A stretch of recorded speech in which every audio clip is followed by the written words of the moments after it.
ബ്രിട്ടനിൽ സർക്കാരിനെതിരെ വോട്ട് ചെയ്ത 7 ലേബർ പാർട്ടി എംപിമാരെ സസ്പെൻഡ് ചെയ്ത സ്റ്റാർമർ.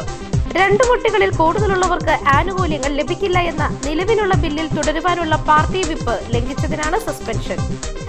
NHS ഇംഗ്ലണ്ടിന്റെ കയ്യിലുള്ള പണം രോഗികൾക്ക് വേഗത്തിൽ ചികിത്സ നൽകാൻ അപര്യാപ്തമെന്ന് നാഷണൽ ഓഡിറ്റ് ഓഫീസ്.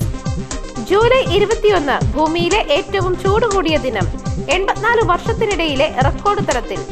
ശനിയുടെ ഉപഗ്രഹത്തിൽ പുഴയും കടലും. നാസയുടെ കസിനി ദൗത്യത്തിൽ തെളിഞ്ഞത് ശനിയുടെ ഏറ്റവും വലിയ ഉപഗ്രഹമായ ടൈറ്റാനിലെ പുതിയ ചിത്രങ്ങൾ.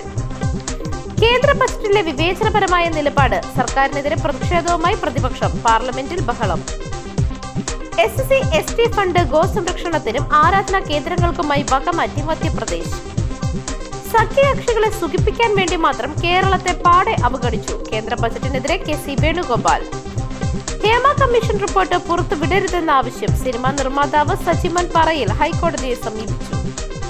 സുരേഷ് ഗോപി റിയൽ ഹീറോ മാത്രമാകരുത്. സാധാരണക്കാരന്റെ ക്ഷേമത്തിന് വേണ്ടി പ്രവർത്തിക്കണം. സീറോ മലബാർ സഭ അൽമായ ഫോറം.